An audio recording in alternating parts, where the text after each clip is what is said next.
अस्सलाम वालेकुम नाजरीन। यहूदी कौन हैं और अल्लाह के किस नबी की उम्मत हैं? ये कितने हज़ारों साल पुराने हैं? फ़िरऔन ने यहूदी यानी बनी इसराइल के बच्चों को क्यों कत्ल करवाया? हज़रत मूसा अलैहिस्सलाम को ये लोग क्या मानते हैं? इनके ऊपर कौन सी आसमानी किताब अल्लाह ने नाज़िल की? और आज ये यहूदी फहाशी और बेहयाई किस हद तक फैला रहे हैं? ये सब कुछ देखेंगे आज की इस वीडियो में, इसलिए वीडियो को आखिर तक लाजमी देखिएगा। तो चलें आज की इस वीडियो को शुरू करते हैं। यहूदी जो खुद को बनी इसराइल का मालिक मानते हैं, दरअसल इनके जद्दे अमजद हज़रत इब्राहीम अलैहिस्सलाम हैं। यहूदियों का मानना है कि अल्लाह ने हज़रत इब्राहीम अलैहिस्सलाम से अहद किया था कि उनकी नस्ल एक बड़ी कौम बनेगी और इन्हें एक मुक़द्दस सरज़मीन भी अता की जाएगी। यहूदियों में तौहीद की बुनियाद उन्होंने ही रखी थी। हज़रत इब्राहीम अलैहिस्सलाम आज से 3500 या 4000 साल पहले इस दुनिया में नबी बनाकर भेजे गए थे।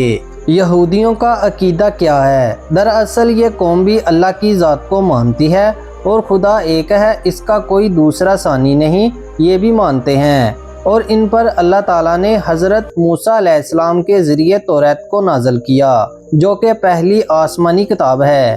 तारीख़ के मुताबिक हज़रत इब्राहीम अलैहिस्सलाम की नस्ल का मजमुआ बनी इसराइल कहलाता है। हज़रत इब्राहीम अलैहिस्सलाम के बेटे हज़रत इसहाक अलैहिस्सलाम और हज़रत इसहाक अलैहिस्सलाम के बेटे हज़रत यकूब अलैहिस्सलाम थे। हज़रत यकूब अलैहिस्सलाम के 12 बेटे थे, जिनमें से इनके चौथे बेटे यहूदा की नस्ल को यहूदी भी कहा जाता है। याद रहे हज़रत यूसुफ अलैहिस्सलाम भी हज़रत यकूब अलैहिस्सलाम के बेटे थे। इनको इनके भाइयों ने कुएं में फेंक दिया था और एक गुजरते हुए काफले ने इनको कुएं से निकाला और बाज़ार मिस्र में फ़रोख्त कर दिया। नाजरीन, हज़रत यूसुफ अलैहिस्सलाम के बाज़ार मिस्र में फ़रोख्त होने से लेकर फ़िरऔन के महल में बड़ा होकर अजीज़ मिस्र बनने तक इनके भाइयों का जो कबीला तैयार हुआ वो सारा बनी इसराइल कहलाता था। फिर ये सब हज़रत यूसुफ अलैहिस्सलाम के दौर में इज़्ज़त और एहतराम से मिस्र में दाखिल हुए और ये सब कुछ तब मुमकिन हुआ जब हज़रत यूसुफ अलैहिस्सलाम की मुकम्मल इजाज़त मिली थी। मगर वक़्त गुज़रने के साथ साथ मिस्र के मकामी फ़िरौन बनी इसराइल के मुखालफ होते गए। फिर एक वक़्त आया जब फ़िरौन गालिब आए और उन्होंने बनी इसराइल को ग़ुलाम बना लिया। इनसे मिस्र के बड़े बड़े शहरों की तमीर, एहराम की मजदूरी और पत्थर ढोने जैसे सख्त तरीन काम करवाने लगे। इसी ग़ुलामी से पहले एक नजूमी ने फ़िरऔन के ख्वाब की तदबीर बताते हुए कहा था, बनी इसराइल में एक बच्चा ऐसा भी पैदा होगा जो फ़िरऔन की सल्तनत का खात्मा करेगा। तो इस फ़िरऔन ने हुक्म दिया कि बनी इसराइल में पैदा होने वाले हर लड़के को कत्ल कर दिया जाए और लड़कियों को ज़िंदा छोड़ दिया जाए। और फिर ऐसा ही हुआ। जब जुल्म हद से बढ़ जाता है तो अल्लाह ताला अपना मसीहा ज़रूर भेजता है। फिर अल्लाह ताला ने हज़रत मूसा अलैहिस्सलाम को बनी इसराइल में नबी बनाकर भेजा और ये वो दौर था जब फ़िरऔन पैदा होने वाले हर लड़के को कत्ल कर रहा था। आप अलैहिस्सलाम की वालदा ने अपनी जान से भी ज़्यादा आपकी हिफाजत की, क्योंकि फ़िरऔन के सिपाही घर घर की तलाशी लेते थे। कुरान पाक के मुताबिक अल्लाह ताला ने हज़रत मूसा अलैहिस्सलाम की वालदा के दिल में ये बात डाली कि वो घबराएं नहीं, बल्कि एक संदूक तैयार करें और अपने नन्हे बच्चे हज़रत मूसा अलैहिस्सलाम को इसमें डालकर दरियाए नील की लहरों के हवाले कर दे। और फिर आप अलैहिस्सलाम की वालदा ने ऐसा ही किया। अल्लाह की कुदरत देखें कि दरिया की लहरें इस संदूक को फ़िरऔन के महल के किनारे लेगी, जहां फ़िरऔन की बीबी हज़रत आसिया अलैहिस्सलाम ने इसको देखा और इनके दिल में बच्चे के लिए मोहब्बत पैदा होगी। फिर हज़रत मूसा अलैहिस्सलाम की परवरिश फ़िरऔन के घर में ही हुई।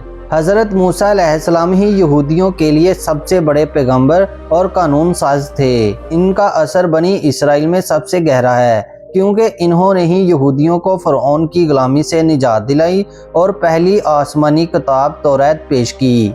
آج یہودیوں کا مکمل عقیدہ حضرت موسیٰ علیہ السلام کی تعلیمات پر ہے۔ حضرت موسیٰ علیہ السلام جب بنی اسرائیل کو فرعون سے بچا کر نکلے تو دریائے نیل سامنے آیا، جس کا پانی اللہ کے حکم سے حضرت موسیٰ علیہ السلام کے لاٹھی مارنے کے بعد سائڈ پر ہو گیا اور حضرت موسیٰ علیہ السلام اور ان کی قوم کو راستہ دے دیا۔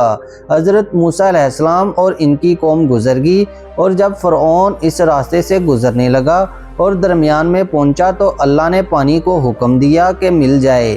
پھر پانی مل گیا اور فرعون اور اس کے ساتھی تمام اس پانی میں غرق ہو گئے۔ فرعون کی لاش عبرت کے طور پر آج دنیا کے سامنے ہے، نہ یہ گلی ہے اور نہ ہی سڑی ہے۔ یاد رہے کہ من و سلوہ جو آسمانی کھانا تھا، یہ بھی حضرت موسیٰ علیہ السلام کے دور میں بنی اسرائیل پر اتارا جاتا تھا۔ یہ من و سلوہ تب اترا تھا جب حضرت موسیٰ علیہ السلام اپنی قوم کو لے کر صحرائے سینا، جسے وادی تیہا کہا جاتا ہے، وہاں پر ٹھہراؤ کرتے ہیں۔ وہاں اللہ کا حکم آتا ہے کہ فلسطین میں داخل ہو کر جہاد کرو، لیکن حضرت موسیٰ علیہ السلام کی قوم یعنی بنی اسرائیل اس جہاد کو کرنے سے منع کر دیتی ہے۔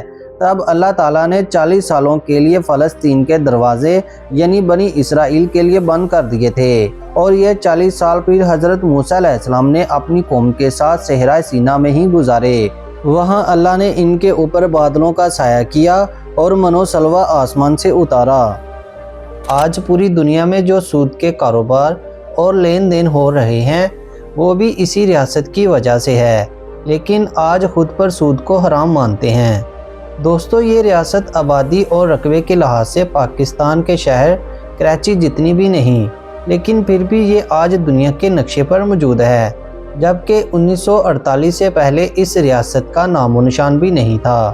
تل ابیب کی صرف 4 لاکھ آبادی ہے، جس میں سے کئی ہزار عورتیں جسم فروشی کے پیشے سے وابستہ ہیں۔ یہ قوم جو خود کو خدا کے محبوب اور سب سے زیادہ پاک قوم سمجھتی ہے، اسی سرزمین پہ بے حیائی فحاشی بہت زیادہ ہے۔ یہاں رات بھر کلب، کسینوں اور فحاشی کے اڈے بڑے رہتے ہیں، اور سمندر کنارے شرم و حیا کا کوئی نام و نشان نہیں ہوتا۔